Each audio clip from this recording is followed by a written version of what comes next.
இன்றே டவுன்லோட் செய்து உங்கள் ஃபேவரட் ஷோக்களை என்ஜாய் பண்ணுங்க. உள்ள போடி.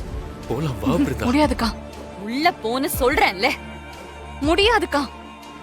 சொன்னா கேளு பிருந்தா. உள்ள போ. அக்கா, என் வாழ்க்கையில யாரும் தலையிட வேண்டாம். என்ன பாத்துக்க எனக்கு தெரியும். விடுங்க. அண்ணி அண்ணி, என்ன நினைச்சிட்டு இருக்க நீ? உன் அவசரத்துக்கு எல்லாம் நடந்துருமா? இந்த வாழ்க்கை உனக்கு வேண்டாம். கார்த்தியை நீ கல்யாணம் பண்ணிக்கிட்டதே தப்புன்னு ஆரம்பத்துல இருந்தே சொல்லிட்டு இருக்கேன். அப்பெல்லாம் கேட்டியா? எத்தனை பேர் வந்து தடுத்தோம். அதெல்லாம் கொஞ்சம் கூட காதலே வாங்காம எல்லாத்தையும் மீறி கழுத்துல தாலி கட்டிட்டு வந்துட்டு இப்ப பேசுறியா நீ? நீ விருப்பப்பட்டதுனாலதான் அந்த கல்யாணத்தை பண்ணி வச்சாங்க. சொல்லு. சும்மா மத்தவங்க மேல பழி போடுற வேலை வச்சுக்காத சொல்லிட்டேன்.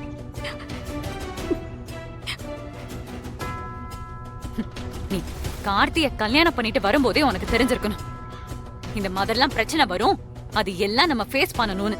இப்போ பிரச்சனை வந்த உடனே ஓடி ஒளிஞ்சா எல்லாம் சரியாயிடுமாடி? பிருந்தா, இங்க பாரு. அவ்வளவு ஈஸியாலாம் நமக்கு வாழ்க்கை கிடைச்சிராது. நாம தான் போராடணும், சண்டை போடணும். இப்படி கோழை மாதிரி ஓடி ஒளிரங்கிற நம்ம அண்ணன் நம்மள இப்படி அடி வளர்த்துச்சு.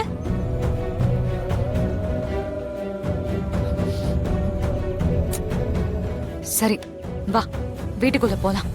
பொறுமையா யோசிச்சு என்ன பண்ணலாம்னு முடிவெடு. இல்லக்கா, இனி அவ இருக்கிற அந்த வீட்டுக்குள்ள நான் இருக்க மாட்டேன். வேற எங்கடி போவேன்? நான் வீராக்கா கூட போயிருக்கேன். பிருந்தா பிருந்தா பிருந்தா. வேணாம் தலைப்பாடம் அடிச்சுட்டே. இப்ப என்னாச்சுன்னு பாத்தியா? இதெல்லாம் உனக்கு தேவையாடி? இந்த வாழ்க்கை அன்னைக்கே தலைமொழியே தானே. இன்னைக்கு உனக்கு வேற ஒரு நல்ல வாழ்க்கை அமைச்சிருக்கும்ல. இப்படி மொத்தமா எல்லாத்தையும் இழந்துட்டு நிக்கிறேடி.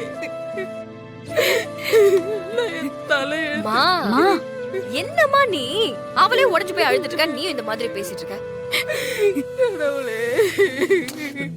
அழாத. இப்பவும் வாழ்க்கை எங்கேயுமே உன்னை விட்டு போகல. அவ சொல்ற பொய்யெல்லாம் பொய்யன்னு நிரூபிக்க வேண்டிய நேரம் இது. அது வரைக்கும் தான் நீ இந்த கஷ்டத்துல இருக்க வேண்டியது இருக்கும்.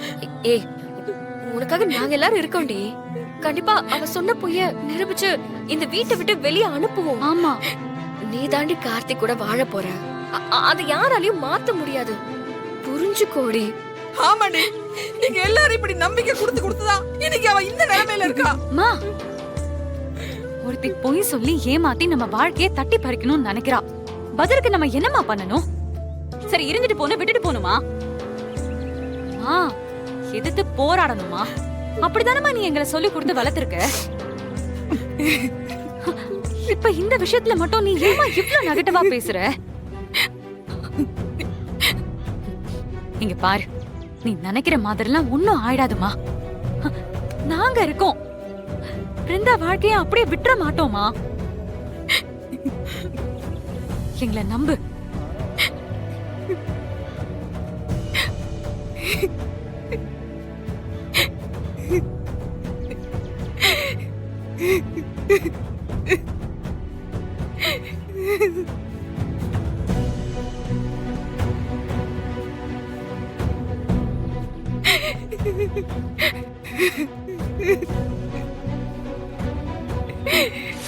இந்த பிரச்சனையை இதுக்கு மேல வளர்க்கறது பிருந்தாவோட வாழ்க்கைக்கு நல்லதில்லை.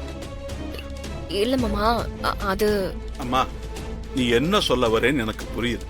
ஆனா இப்போ விஜய் மாசமா இருக்கா. அப்படி இருக்கும்போது அவன் தப்பு பண்ணலன்னு நம்ம எப்படிமா பேச முடியும்? அவனை நம்பி எப்படிமா ஒரு பொண்ணு காத்துட்டு இருக்க முடியும்? விஜய் மேல எனக்கும் வருத்தம் இருக்கு, கோவம் இருக்கு. ஆனா இந்த விஷயத்துல அவ பக்கம் நிக்கிறது தான் நியாயம். அதே மாதிரி பிருந்தா யாரோ எவரோ இல்ல, நம்ம வீட்டு பொண்ணு. அவ வாழ்க்கையை நாம சரி பண்ணணும்ல. சரிங்க மாமா, நீங்க என்ன முடிவு எடுத்திருக்கீங்க? இல்லம்மா, பிருந்தாவை நாம பிருந்தா இந்த வீட்டுல தான் இருப்பா. கார்த்திக் இவ தான் பொண்டாட்டி, என்ன ஆனாலும் சரி.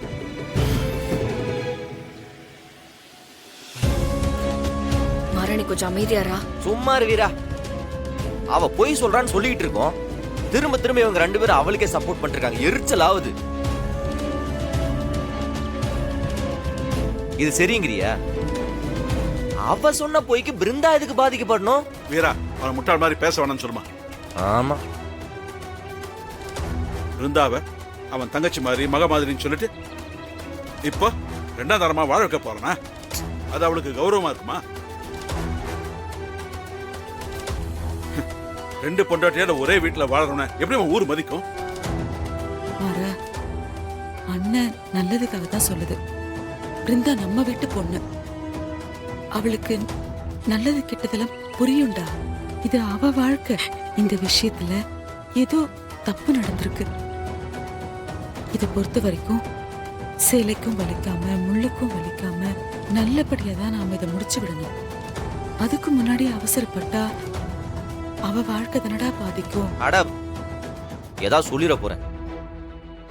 உங்களால எப்படி அவளை நம்ப முடியுதுன்னு சத்தியமா எனக்கு புரியல. அப்படியா உங்களுக்கு என்னதான் செஞ்சாலோ சாமி.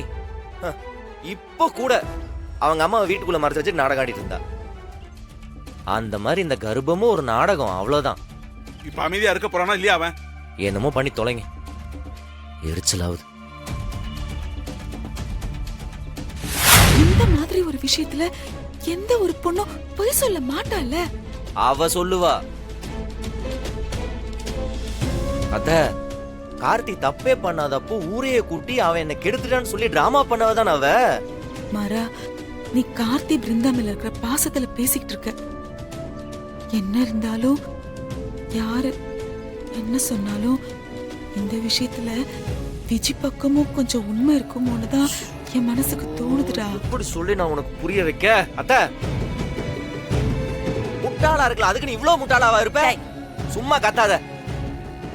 நீ வளர்த்த புள்ள கார்த்தி தப்பே பண்ணல, அம்மா மேல சத்தியம் பண்ணி சொல்ற. அவனை நம்ப மாட்டற நீ? வலிமா, இப்ப கூட அவ கர்ப்பமா இருக்கேன்னு சொல்றது அவங்க அம்மா மாட்டிக்க கூடாதுங்கிறதுக்காக தான். அப்போ அந்த டாக்டர் நாடி பிடிச்சு பார்த்தாருல, அவர் எதுக்கு பொய் சொல்ல போறாரு?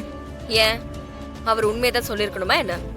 உங்க எல்லாரையும் ஏமாத்துற மாதிரி அவ அந்த டாக்டர் கிட்ட சொல்லி ஏமாத்திருப்பா. வீரா, நான் என்ன சொல்றது வீரா? எனக்கு எல்லாமே குழப்பமா இருக்கு. இங்க பார், உனக்கு வேணா நான் ஒரு ஐடியா சொல்றேன். நல்லா நோட் பண்ணு. அவ உண்மையிலேயே கர்ப்பமா இருந்தான்னா நீ என்ன சொன்னாலும் நான் செய்யறேன். இவ்வளவு ஏன், பிருந்தாவை நானே பேசி அவங்க வீட்டுக்கு அனுப்பிச்சு வைக்கிறேன். போய் முதல்ல செக் பண்ணி கன்ஃபார்ம் பண்ணு போ. நான் வரேன்.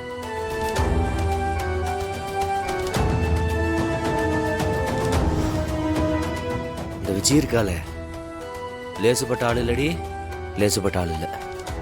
இவ்வளவு நடந்ததுக்கு அப்புறமும் அப்பாவே அத்தையாவை பக்கம் நிக்க வச்சிருக்கா பாத்தியா? சரியான தில்லாலங்கடி தான் அவன்.